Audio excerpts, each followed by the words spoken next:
자, 오늘은요, 우리 인생에 하나님이 주시는 기회들이 여러 가지들이 있는데, 오늘은 성공에 대한 기회, 성공이 찾아왔을 때 그것을 어떻게 선용해야 되나 하는 그런 말씀들을 같이 한번 살펴보도록 하겠습니다. 사도의 사무엘상 14장 24절부터 35절까지의 말씀, 우리 같이 한번 읽어보도록 하겠습니다. 그날 이스라엘 사람들은 허기에 지쳐 있었다.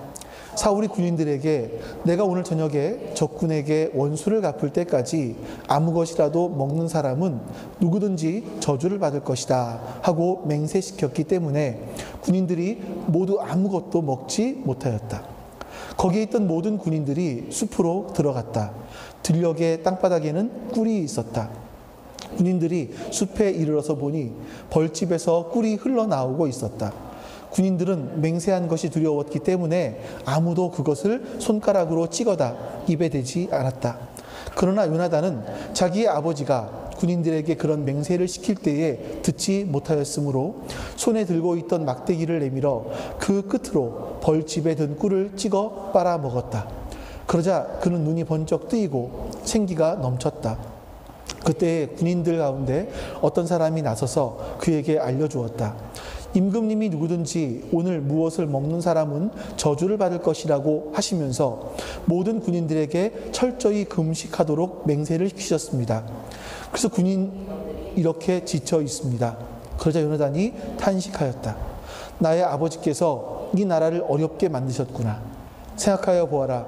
이 꿀을 조금 찍어서 맛만 보았는데도 눈이 번쩍 뜨이고 생기가 넘치는데 오늘 우리 군인들이 적에게서 빼앗은 것을 먹고 싶은 대로 먹었더라면 얼마나 더 좋았겠느냐. 그랬더라면 블레셋 사람들을 더 많이 죽이지 않았겠느냐. 이스라엘 군인들은 바로 그날 믹마스에서 아얄론까지 쫓아가서 블레셋 사람들을 쳐 죽였으므로 몹시 지쳐 있었다.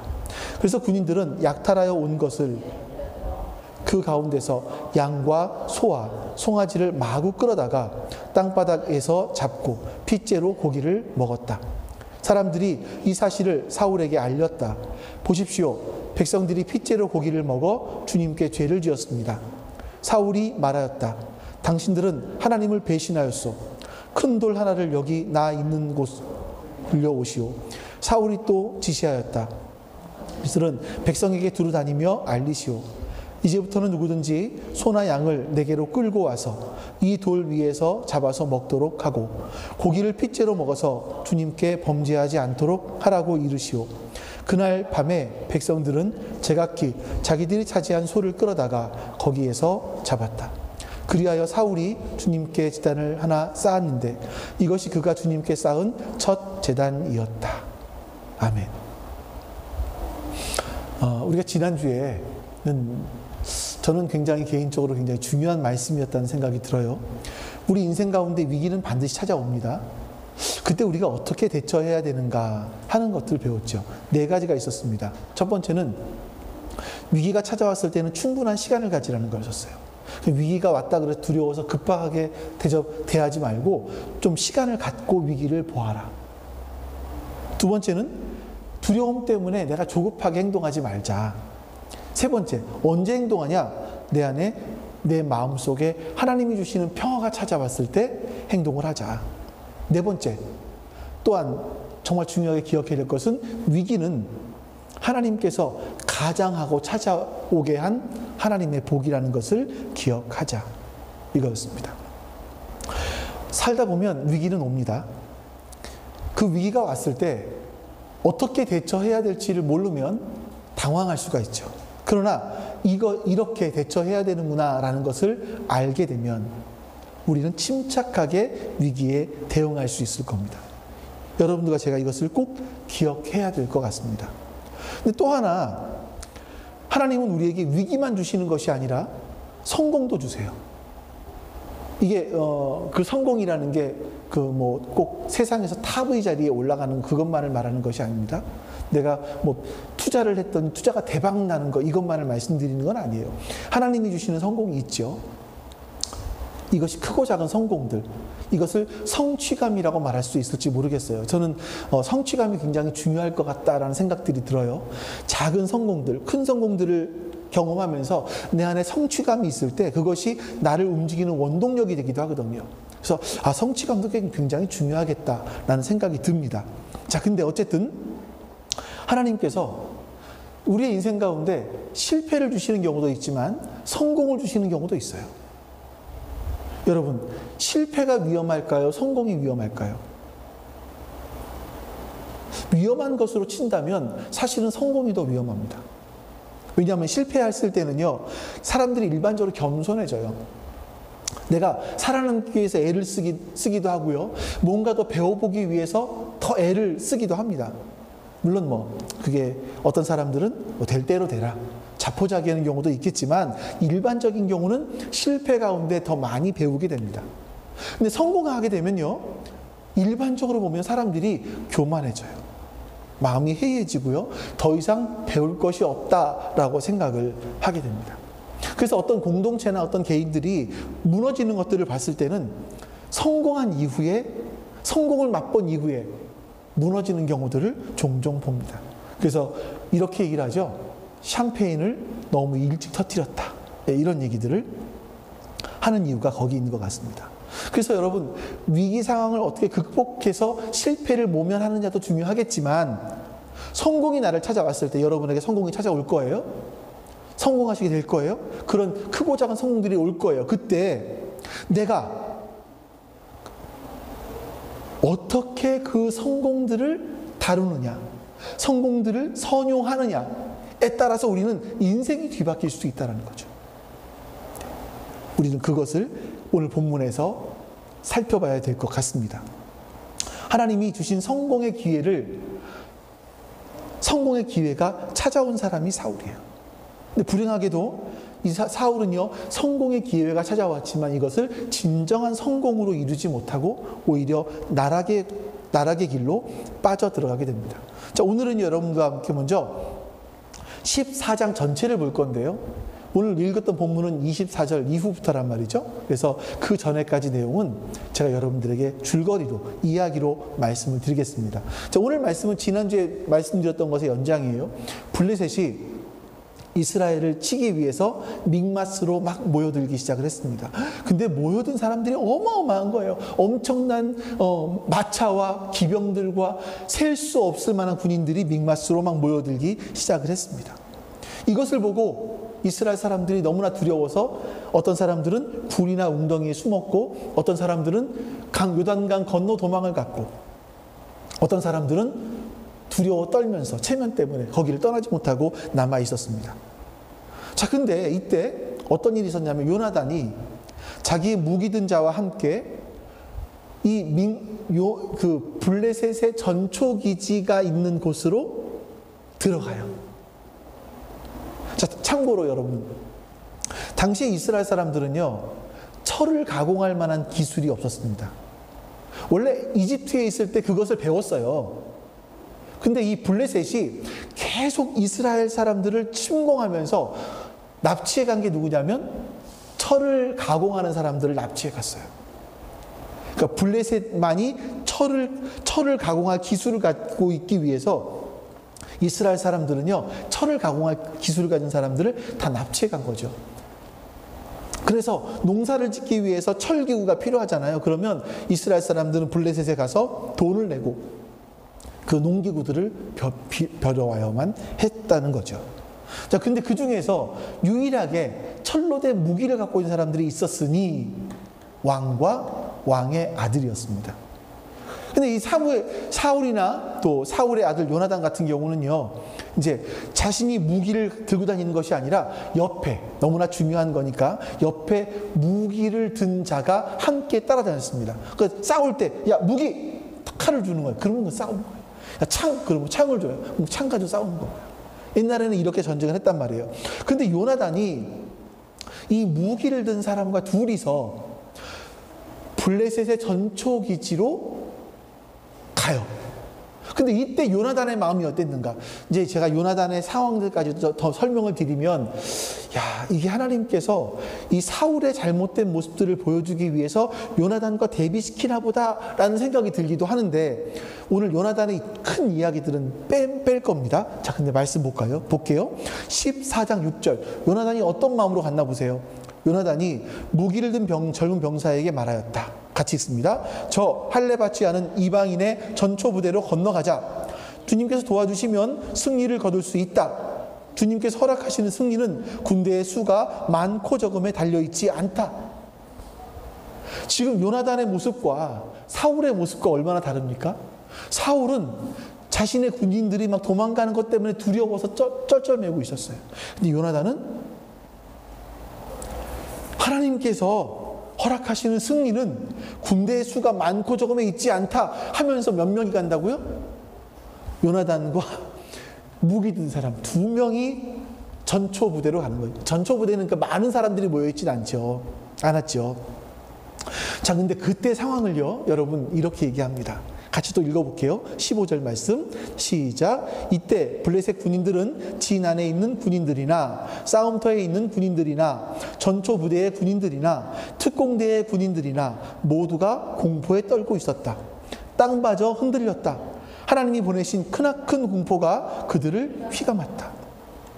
자, 요나단이 블레셋 전초 기지를 습격하러 갔을 때 보니까 모든 블레셋의 군인들이 공포감에 휩싸였다는 거예요.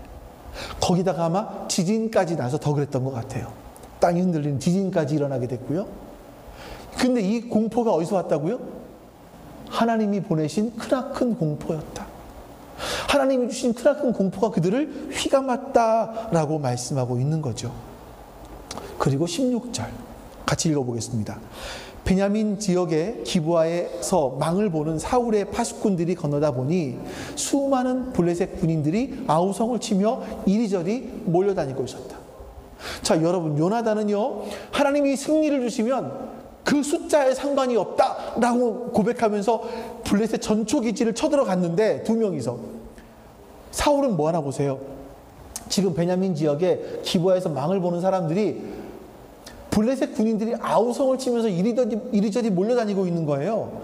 이것을 사울은요, 어떻게 생각을 했냐면 옛날에는요, 군인들이 전쟁을 할 때 칼을 들고 막 꽹과리를 치고 북을 치고 소리를 지르면 쳐들어갔어요. 자신들이 많다라는 걸 보여주기 위해서, 위협하기 위해서 그랬던 것 같아요. 우리나라 역사적으로 봐도 마찬가지고요. 자, 그때 사울은 드디어 블레셋이 쳐들어오나 보다 하면서 두려워 떨었던 것 같아요. 그래서 한 일이 뭐냐면 하나님의 언약궤를, 법궤를 가지고 와라 라고 합니다. 하나님의 법궤를 가지고 오라고 해요. 자, 그러다가 조금 더 자세히 보니까 블레셋이 쳐들어오려고 하는 게 아니라 그 내부에서 무슨 소란이 일어난 것 같아요. 자, 그래서 가지고 오라고 했다가 법궤를 가지고 오지 말아라 하고서는 모여있는 군인들과 함께 함성을 지르면서, 역시 이스라엘 군인들도 함성을 지르면서 싸움터로 달려갑니다. 달려가 봤더니 블레셋 군인들이 서로 칼을 뽑아들고 자기네들끼리 쳐서 정신없이 쳐 죽이고 있었더라. 이런 상황을 알게 된 도망갔던 이스라엘의 사람들까지도, 굴이나 웅덩이에 숨었던 사람들까지도 나와서 같이 전쟁에 합류했다 이거예요. 이게 지금 블레셋과 이스라엘 사람들과의 전쟁의 모습인 거예요. 23절 말씀 보겠습니다. 여기서 이 전쟁을 성경은 이렇게 말합니다. 같이 읽어볼게요. 그날 주님께서 이렇게 이스라엘을 구원하셨다.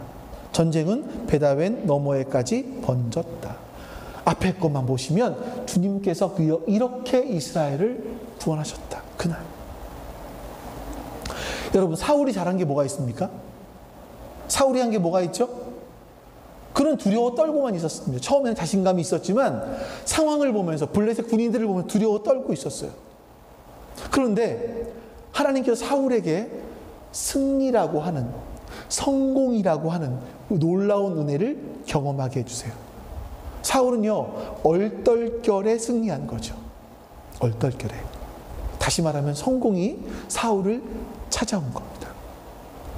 여러분, 성공을 한번 잘 생각을 해보세요. 자수성가하신 분들은 내가 잘했기 때문에 그렇다라고 말할 수도 있겠지만, 사실 여러분, 성공이라는 것이 내가 만들어낸 것인가 아니면 성공이 나를 찾아온 것인가 라는 것들을 우리가 한번 생각을 해봐야 되지 않을까요? 사실 여러분, 성공이라는 것은요, 내가 막 열심히 노력을 해서 내가 이뤄냈다고 말할 수도 있겠지만, 많은 경우에는 그렇지 않지 않을까 하는 생각들이 많이 듭니다. 성공하기 위해서 열심히 노력하는 사람들은 굉장히 많아요. 근데 실제로 성공이라는 것을 해보는 사람들은 몇몇 안 됩니다. 예를 들어서 식당을 하나 차렸어요. 식당을 하나 차리면서 내가 맛있는 음식을 만들기 위해서 레시피를 만들어낸 사람들은 참 많습니다. 어떤 사람들은 다른 유명한 데 가서 배워오기도 하고요. 그래서 할만하니까 장사를 시작을 했어요. 근데 많은 경우에 성공을 못해요. 그러다가 어느 날 갑자기 유튜브 한 명이 와서, 뭐 유튜브 중에서 뭐 이렇게 막 굉장히 조회수 많은 사람들 뭐라 그래요? 인플루언서라. 그런 사람들이 와가지고 유튜브 한번 찍으면서, 와, 이 음식 대박이네요, 맛있네요, 이게 뭘로 만들어졌고요, 이거 한번 딱 하면 빵 터지는 거죠. 그때 손님들이 막 몰려 들어오는 거죠. 그러면 여러분, 이 사람의 공로가, 이 사람이 성공하게 되는 것이 이 사람의 공로입니까? 아니면 성공이 찾아온 건가요? 물론 내가 맛있는 레시피를 개발했겠죠. 그렇다고 말할 수 있겠지만, 사실 성공한 사람들 중에서 나는 참 시대를 잘 타고났어, 나는 참 운이 좋았어 라고 말하는 사람들이 많이 있는 것 같아요. 그건 지역과 시대와 어떤 여러 가지 조건들이 합쳐졌기 때문에 사실은 성공이라는 것들이 찾아오지 않았을까 생각이 듭니다. 그래서 여러분, 성공에는요, 숨겨진 비밀들이 있어요. 성공하는 사람들을 보면 그 옆에 다른 사람들이 있는 경우들이 많습니다. 대부분의 사람들은 성공을 내가 이루어낸 것이라고 생각을 하지만, 그 인생 뒤에는요, 성공 뒤에는요, 나와 함께 해주었던, 나를 이러저러한 모습으로 도와주었던 사람들이 있기 마련입니다. 그 사람들의 애씀이 있었죠. 자, 쉬운 예를 들어서, 여러분, 우리나라에서 지금 가장 큰 기업이 삼성인데요, 삼성에서 무언가 막 대박을 터뜨렸어요. 예를 들어서. 그러면 신문에서는 뭐라고 나옵니까? 이재용 부회장, 아직도 부회장인가요? 아직 부회장인가요? 이재용 씨가? 아니, 회장인가요? 네, 그런 걸로. 왜 다 모르시나? 회장인가 부회장인가 모르겠네요. 아직 부회장인가? 그분이 어쨌든 뭐 탁월한 지도력과 결단력으로 이런 투자와 성공을 이루어냈다라고 말을 하죠. 근데 그 사람 혼자 할 수 있는 일인가요? 그것을 기획한 사람들은 누구죠? 또 그리고 그것들이 이루어질 수 있도록 밑에서 손발이 되어서 일했던 사람들은 누구죠? 그리고 실제로 그것들을 만들어내는 사람들은 누구죠? 아주 작은 조그만 일을 하고 있는 노동자들까지도 같이 일을 했기 때문에 이것이 성공이라는 걸 찾아오게 된 것이지, 나 개인적으로 무엇인가 잘해서 이 일들을 이루어내는 것은 아니라는 겁니다. 그래서 먼저 성공은 내가 잘해서 된 거야, 이런 마음들을 깨야 돼요. 성공은 나에게 찾아오는 것이다. 더 그렇게 말할 수밖에 없는 것이, 성공은요, 하나님이 주시는 것 같아요. 하나님이 주시는 것 같아요. 자, 이 말씀 다시 한번 읽어볼게요. 자, 시작. 그날 주님께서 이렇게 이스라엘을 구원하셨다. 전쟁은 베다의 너머에까지 번졌다. 이 전쟁은요, 하나님의 전쟁이었어요. 성경이 분명히 이 전쟁은 하나님의 전쟁이다라고 말씀하는 겁니다. 구약 성경에서 이스라엘에 일어난 전쟁들은요, 그냥 단순하게 민족과 민족의 싸움, 영토 전쟁 이런 것들이 아니라 하나님이 하시는 전쟁이었습니다. 하나님께서 이스라엘 백성들을 지키시기 위한 전쟁, 또는 이스라엘을 통해서 온 백성들에게 하나님이 살아계심을 알려주시기 위한 전쟁, 이런 하나님의 전쟁이었다는 거죠. 블레셋과의 전쟁에서도 수적으로 너무나 말도 안 되게 불리하죠. 전쟁을 할 수 없는 상황이었는데 하나님께서 블레셋 진영 안에 지진도 일으켜 주시고 그들 안에 불안한 마음도 주시고 두려움을 주시고 서로 싸우게 하시고, 그래서 이스라엘 사람들이 한 건 뭐냐면요, 들어가면서 정리밖에 안 했어요. 이게 하나님이 하시는 일이란 말이에요. 그럼 여러분, 사울의 승리는, 사울의 성공은 누가 준 겁니까? 하나님이 주신 거란 말이죠. 하나님이 주신 거란 말이죠. 이 전쟁은 일반 상식으로 하는 싸움이 아니라 하나님이 주도하신 전쟁이었고 하나님께서 이스라엘 백성들에게 주신 승리였다라는 겁니다. 여러분, 우리가 기억해야 될 것이 있어요. 자, 여러분들 꼭 기억하십시오. 서건이 안에 어느 땐가 성공이 찾아올 거예요. 크고 작은 성공들이. 또 집사님 안에도 크고 작은 성공들이 찾아올 거예요. 자, 그럴 때 우리가 어떻게 해야 될 것이냐는 거죠. 야, 내 레시피가 좋았어. 내가 잘 열심히 노력했어. 내가 잘했기 때문이야. 성공을 나의 것으로 돌릴 것이냐, 아니면 성공이 나를 찾아왔구나 하면서 겸손할 것이냐. 이것은 굉장히 중요한 문제입니다. 사람들이 성공하고 나면 이게 안 보이는 거예요. 나를 도와준 사람들이 안 보이고 또 내 안에서 일하신 하나님이 안 보이는 거죠. 오직 나만 보이는 겁니다. 하지만 이러다 보면 성공이 찾아왔을 때 그 성공을 나의 진정한 성공으로 누리지를 못하게 되는 겁니다. 그래서 그 기회를 잃어버리게 되는 거죠. 그리고 그 성공은 얼마 후에 실패의 나락으로 떨어지게 되는 겁니다. 바로 사울이 대표적인 케이스예요. 자, 그러면 여러분, 사울이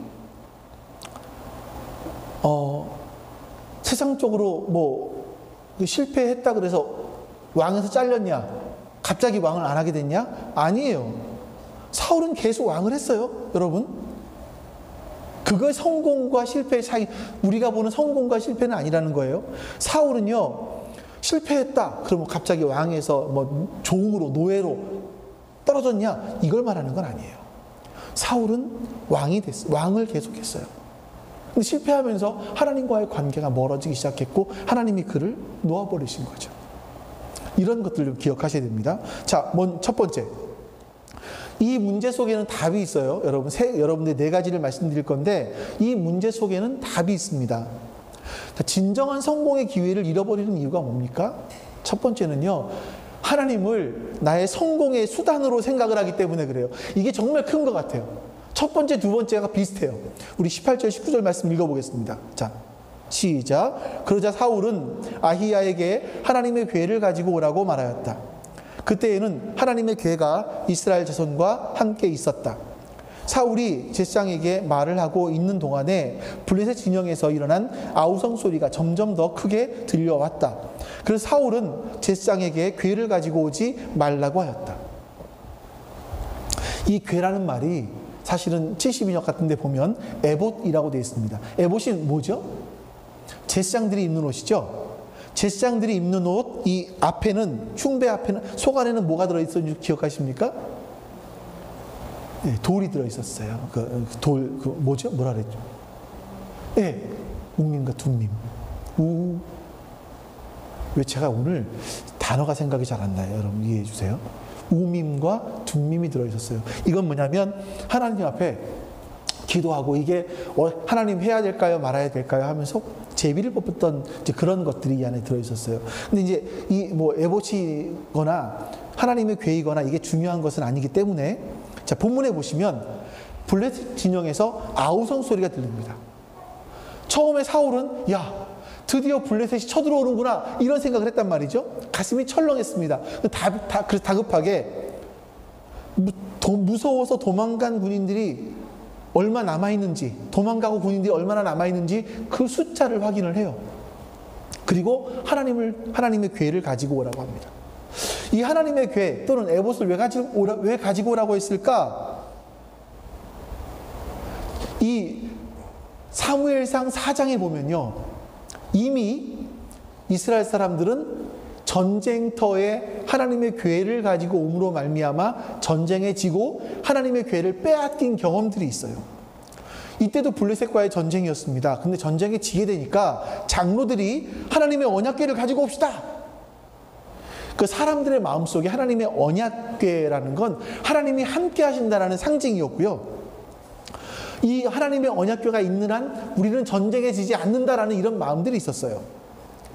그러니까 하나님의 언약궤를 가지고 오니까 이스라엘 사람들이 막 사기가 막 올라간 겁니다. 하나님을 위해 싸우자 이러면서 전쟁에 나갔어요. 그리고 졌습니다. 그리고 언약궤마저도 블레셋에 빼앗기고 말아요. 여러분 그래서 기억하시죠? 그 다볼 신의 신전에 있다가 막 신들이 엎어진 사건들, 뭐 전염병이 돈 사건들, 이런 사건들이 거기서 일어나고 하나님의 언약궤는 스스로 이스라엘 백성들에게 돌아오게 되었던 그 사건이 있었어요. 그 이스라엘 사람들 안에는 하나님의 언약궤를 전쟁터로 가지고 오지 말자. 하나님의 언약궤를 나를 위해서 이용하지 말자. 우리의 전쟁을 위해서 이용하지 말자라는 그런 마음들이 있었단 말입니다. 자, 그런데 사울은요, 이걸 무시하는 거예요. 무엇 때문에 하나님의 언약궤를 가지고 오냐? 하나님의 임재의 상징입니다. 하나님의 언약궤가 있는 한 이스라엘 사람들은 이길 것이다라는 그런 마음들이 있었어요. 하나님의 언약궤가 앞으로 갔을 때 홍해가 갈라진 사건들이 있었어요. 그것 때문에 이스라엘 사람들은 하나님의 언약궤가 함께하면 하나님이 함께 하시는 거 우리는 이길 수 있다라는 마음이 있었던 겁니다.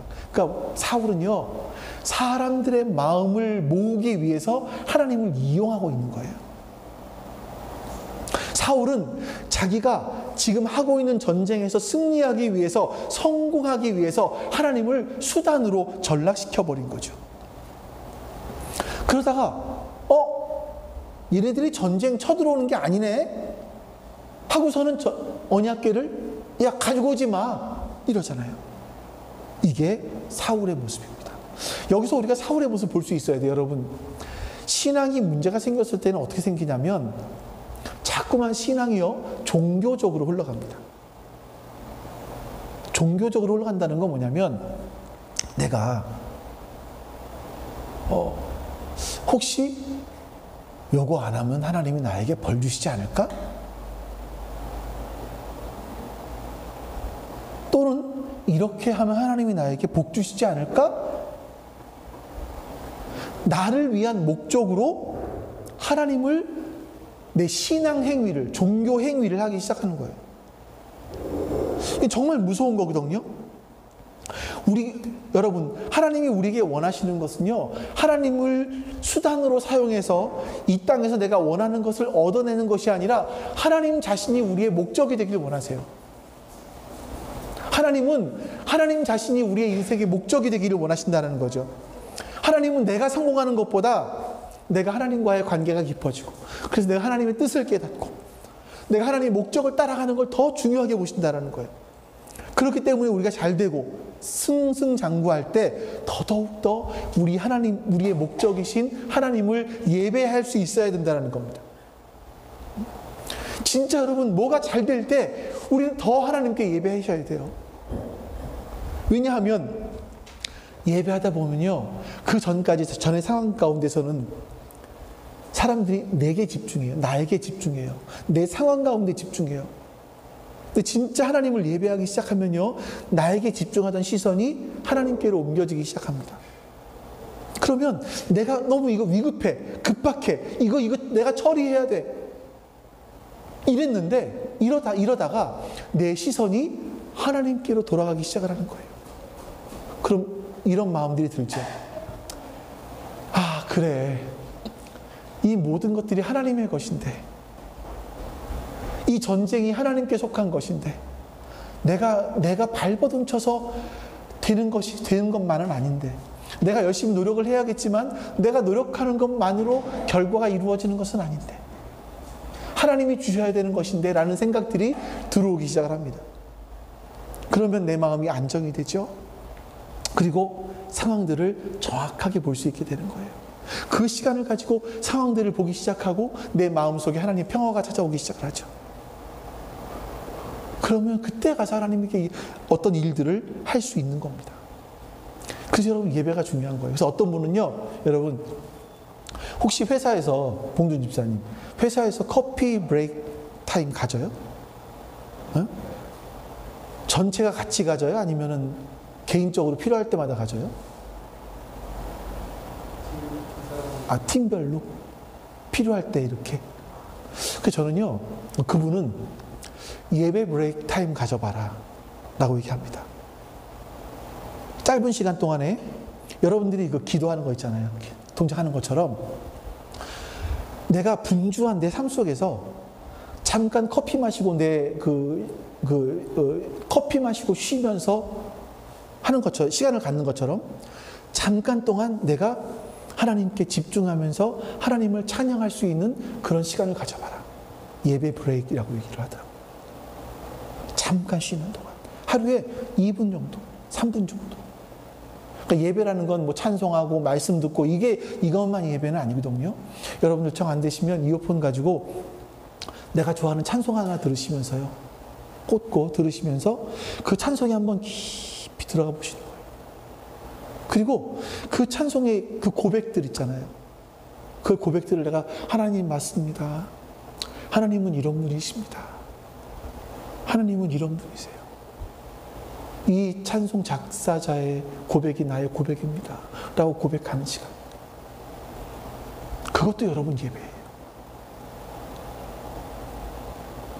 제가 수요일날 여러분들의 수요일날 찬송을 처음 들려드렸던 무명이어도 그 다음에 가사가 뭐더라? 상관없어요. 내가 거기에 억눌릴 일이 없어요. 이 고백들이 내 안에서 같이 하나님께 집중하면서 나와지는 거죠. 이게 예배 브레이크라고 말씀드릴 수가 있겠죠. 그래서 여러분, 지금까지 이렇게 말씀드린 것이 바로 우리가 성공의 기회를 선용할 수 있는 첫 번째 방법입니다. 하나님을 나의 성공의 수단으로 사용하지 않기. 반대로 말하면 성공이 찾아왔을 때 진심으로 하나님을 예배하기. 자, 두 번째. 성공의 기회가 왔을 때 사람들은 종교적인 욕심을 내요. 더 성공을 거머쥐기 위해서 종교적인 열심을 내요. 24절 말씀 보겠습니다. 같이 있습니다. 그날 이스라엘 사람들은 허기에 지쳐 있었다. 사울이 군인들에게 내가 오는 저녁에 적군에게 원수를 갚을 때까지 아무 것이라도 먹는 사람은 누구든지 저주를 받을 것이다 하고 맹세시켰기 때문에 군인들이 모두 아무것도 먹지 못하였다. 사울이요, 굉장히 이상한 말을 하는 거예요, 지금요. 내가 오늘 저녁에 적군에게 원수를 갚을 때까지 아무것도 먹지 말아야 된다, 먹으면 저주받는다 라고 얘기를 하는 겁니다. 이 전쟁은요, 하나님이 하라고 하신 전쟁도 아니에요. 그런데 하나님이 사울에게 승리하게 해주셨어요. 그럼 어떻게 됩니까? 하나님 감사합니다. 그럼 여기서 끝내야 되는데, 이게 지금 사울이 뭐라고 말하냐? 내가 오늘 저녁에 적군에게 원수를 갚을 때까지, 이렇게 되어 있죠. 이 말을 원문 그대로 한번 읽어드려 볼게요. 내가 나 자신을 위해서 내 원수에게 보복하는 때까지, 내가 나 자신을 위해서 내 원수에게 보복할 때까지 너희들은 금식해, 이 얘기를 하고 있는 거예요, 지금요. 지금 사울은요, 내 블레셋을 향한 내 개인적인 원한을 갚을 때까지, 원한을 갖고 내가 승리할 때까지 너희들 금식해야 된다라고 말을 하는 거죠. 욕심을 더 내는 거예요. 처음에는 내 성공을 위해서 하나님을 이용했다면, 이제 더 큰 성공을 위해서 종교적인 열심을 내는 거예요.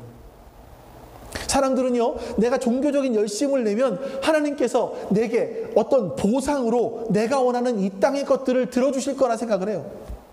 이게 일반적인 종교인들의 모습이에요. 기독교인만이 아니에요. 불교인들이 108배를 하는 이유가 뭡니까? 108배를 함으로 말미암아, 내가 지성을 드림으로 말미암아 내 소원이 이루어지는 거 아니에요. 기독교인들 똑같아요.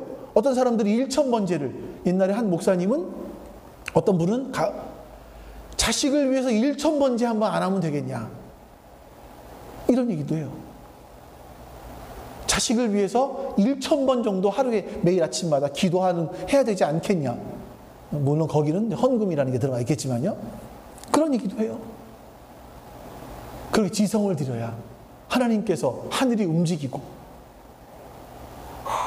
어떤 분을 보니까 어떤 분은 어우, 애가 우와 하지 마. 한 달쯤 됐네? 한 달 좀 넘었네요? 저렇게 우렁차요. 목소리가 너무 대단합니다. 크게 들리는 녀석이에요. 예.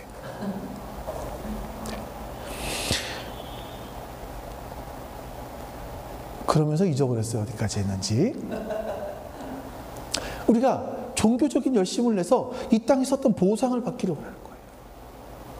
1000번째 같은 걸 하면서 내가 하나님께 지성을 드렸으니까 내 자식이 잘 되게 해주는 보상을 받기를 원하는 거죠. 여러분, 예배 드리는 것도 마찬가지 아니세요, 혹시?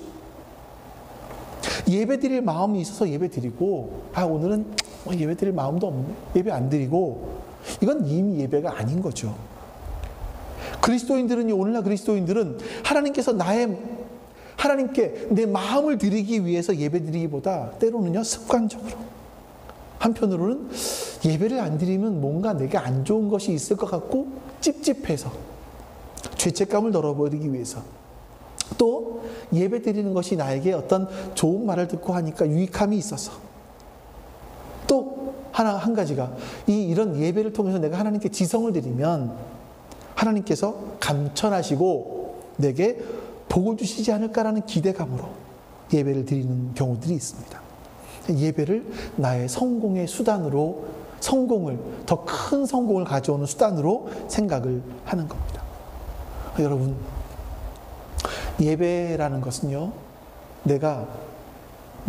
아까도 말씀드린 것처럼 내가 집중하고 있던 세상 것으로부터 시선을 돌려서 하나님께로 향하는 겁니다.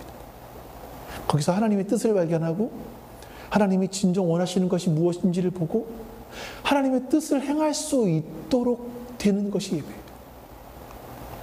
예배예요. 여러분, 이걸 기억하셔야 됩니다. 예배를 내 성공을 확산시키는 수단으로 사용하지 마십시오. 세 번째, 잘못된 것이, 혹시 성공으로 가는, 내가 자잘한 성공들, 큰 성공들이 찾아왔을 때 혹시나 잘못된 부분들이 나올 수 있잖아요. 그때 이것을 다른 사람의 탓으로 돌리지 말아야 돼요. 어떤 실패가 찾아왔을 때 그것을 다른 사람의 탓으로 돌리면 안 된다는 거죠. 자, 여러분, 사울이 말도 안 되는 요구를 지금 이스라엘 백성들이 한단 말입니다. 이런 요구를 했을 때 이스라엘 군인들이 전쟁이 끝날 때쯤 너무 배가 고픈 거예요. 너무나 기력이 없는 거예요. 이제 그 사이에 요나단의 꿀 찍어 먹는 이야기가 있었고, 우리 아버지가 왜 실수했을까? 더 잘 먹게 했으면 더 잘 싸웠을 텐데, 이런 말을 하기도 했지만, 그건 좀 생략하고요. 군인들 일부가 배고픔을 참지 못하고 약탈해 온 동물을, 짐승들을 잡아서 핏째 먹었다는 거예요. 이게 핏째 먹었다는, 32절 말씀 볼까요? 같이 읽습니다. 그 군인들은 약탈하여 온 것에 달려들어 그 가운데서 양과 소와 송아지를 마구 끌어다가 땅바닥에서 잡고 핏째로 고기를 먹었다. 일부 백성들이 너무나 배가 고파서 금식하라고 했는데 이것을 어기고, 이것보다 더 큰 일을 한 거예요, 사실은요. 왜 이게 고기를 핏째로 먹었다라고 하는 것들이 강조되어 나오냐면, 창세기, 레위기, 신명기 계속 반복되어 나오는 것이 뭐냐면, 피는 생명이다. 짐승을 먹을 때 핏째 먹지 말아라, 반복해요. 제일 첫 번째 나온 창세기 9장 말씀을 볼게요. 같이 읽습니다. 시작. 그러나 고기를 먹을 때에 피가 있는 채로 먹지는 말아라. 피에는 생명이 있다. 생명이 있는 피를 흘리게 하는 자는 내가 반드시 보복하겠다. 그 하나님께서 보복하시겠다 그러잖아요. 그러니까 사울이 말에 야, 이거 종교적인 마음이죠. 하나님 보복하시면 어떡해. 그래서 너희들 핏째 먹지 마. 너희들이 하나님 배반했다. 나중에 하나님을 배반했다. 이렇게 했다는 거죠. 이스라엘 사람들은 고기를 잡을 때 어떻게 잡냐면 큰 돌을 놓고 그 위에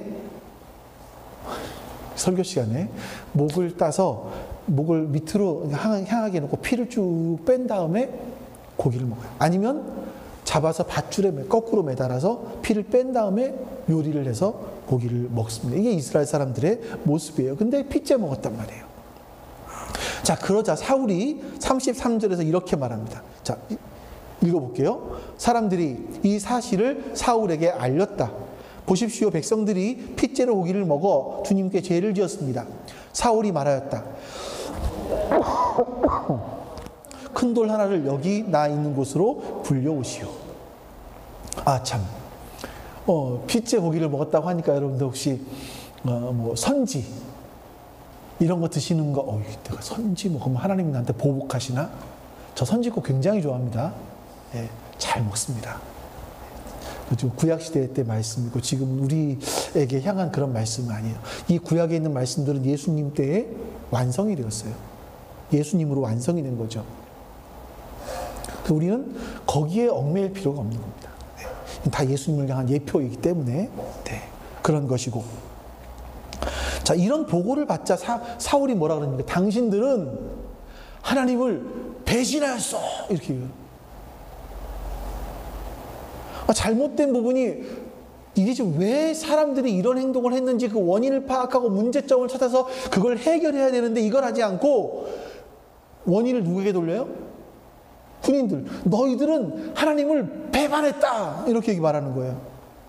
실상은요, 사울이 먼저 하나님 배반했죠. 아니, 어쩌면 사울의 마음속에 하나님은 없었는지도 몰라요. 근데 그는 입으로 다른 사람들에게 책임을 전가하는 겁니다. 남의 탓으로 돌리고 있는 거죠. 여러분, 사람들은요, 뭔가 일이 잘 풀리다가, 아니, 일이 잘 안 풀려도 마찬가지인 것 같아요. 그러다가 보면 내 안에 어떤 문제가 생겨요? 내 탓은 아니야. 누구 탓이에요? 너무 탓이에요. 네가 문제였었지. 가족 가운데도 아내가 문제지, 남편이 문제지, 자식이 문제지, 나는 문제 없어 라고 생각하는 경우들이 너무나 많다는 거죠.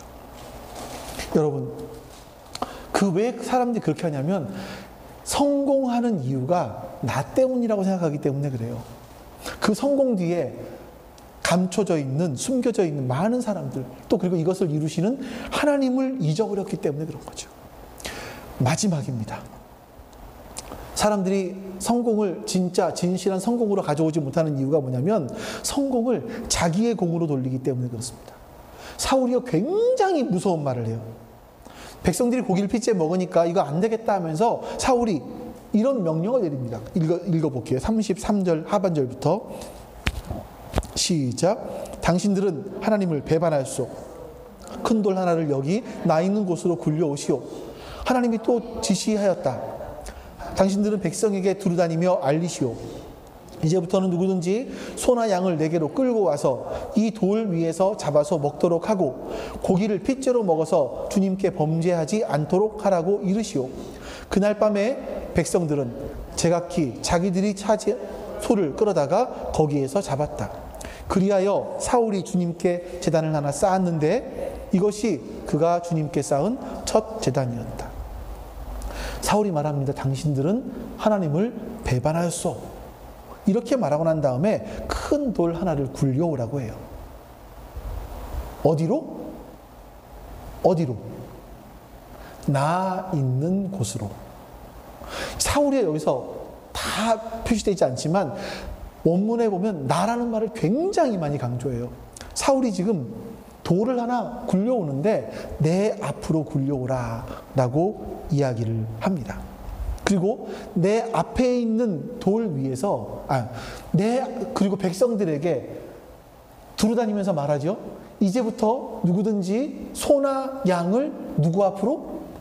내 앞으로 끌고 와서 내 앞에 있는 돌 위에서 내 앞으로 끌고 온 그 소나 양을 잡아라. 그리고 내 앞에서 먹으라는 거예요. 그거를요. 예. 물론 하나님께 얘기했죠. 제사 드리는 모습도 있겠지만 내 앞에서 먹으라는 거예요.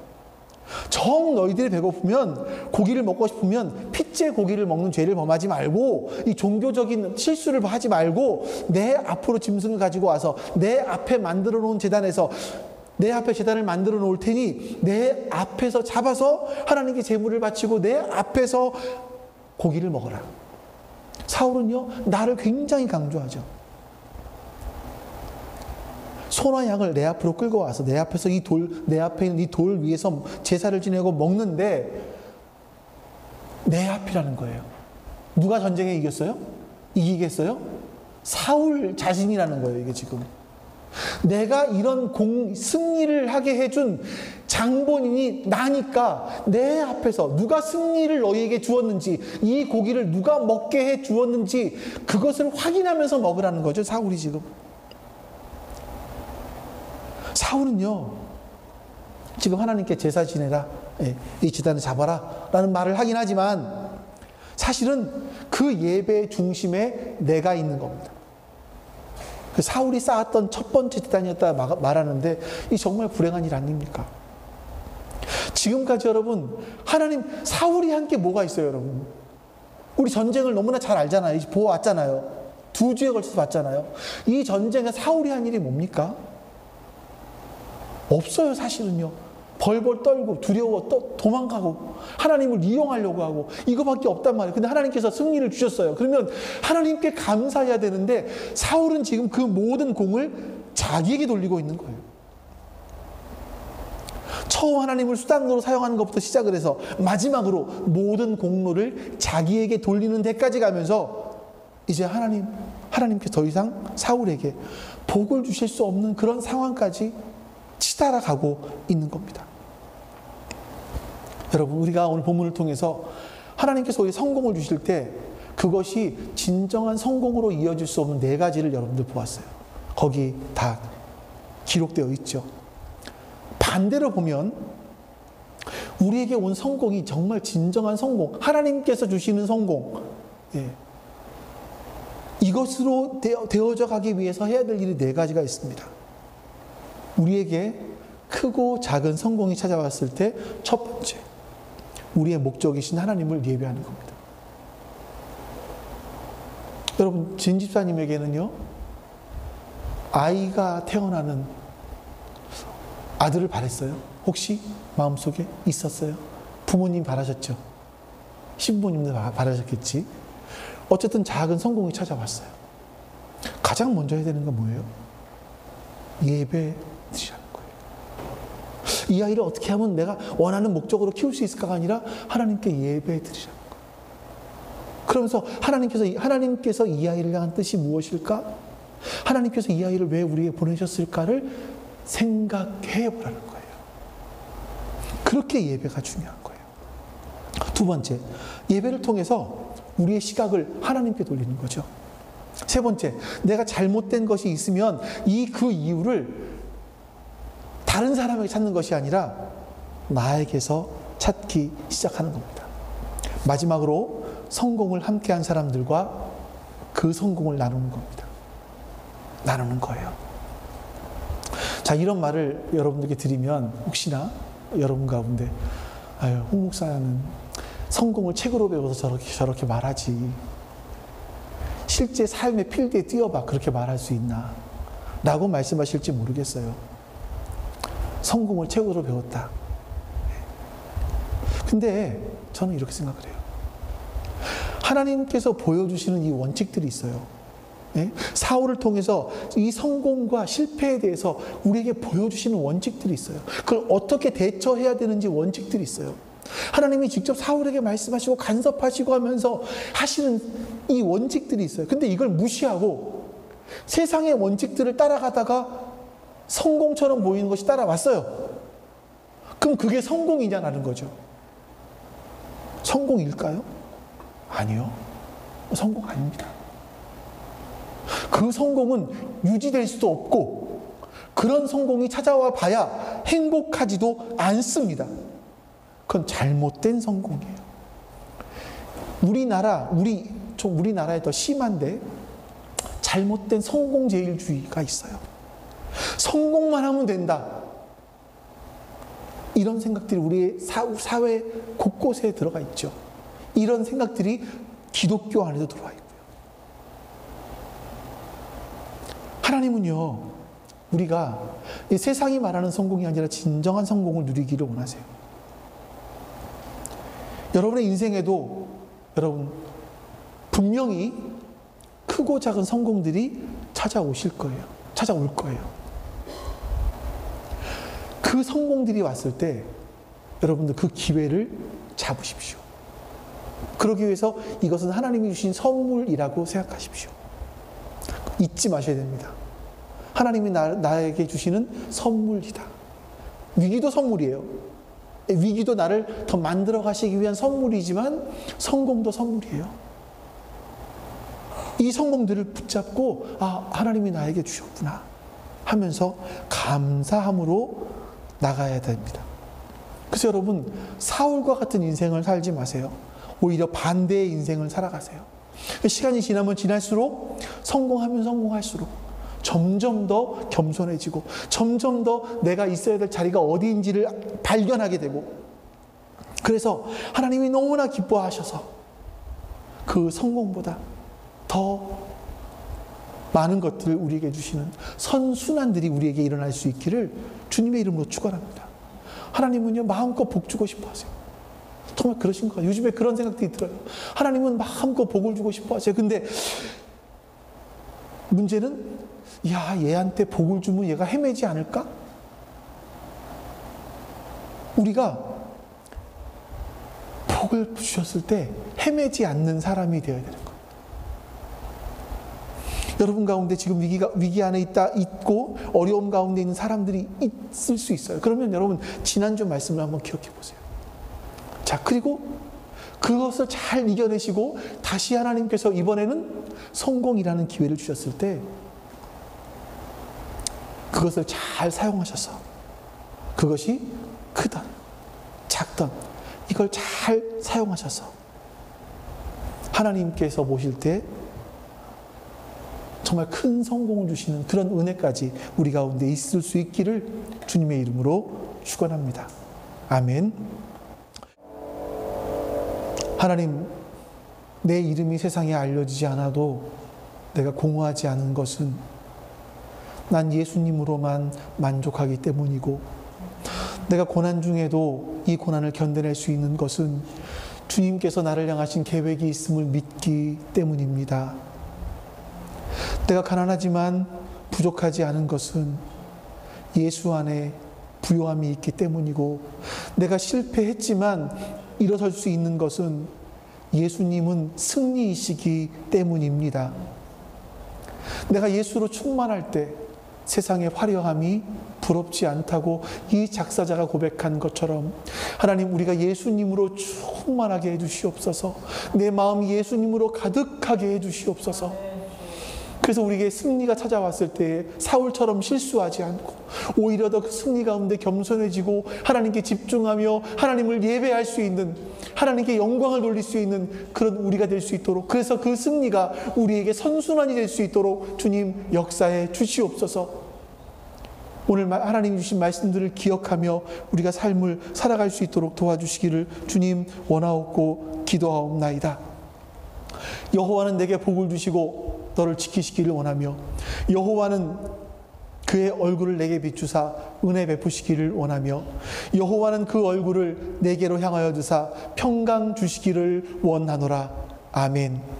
이제는 우리에게 참 생명을 주시기 위해서 십자가의 길을 걷기 위해 이 땅에 오신 그 예수님의 사랑하심과 또 그 아들을 보내시기까지 아픈 사랑을 하시는 아버지 하나님의 사랑하심과 그 사랑을 깨닫게 해주시는 성령 하나님의 내주하심이 지금 주 앞에 예배한 모든 하나님 백성들 가운데 지금부터 영원토록 함께 하시기를 간절히 축원하옵나이다.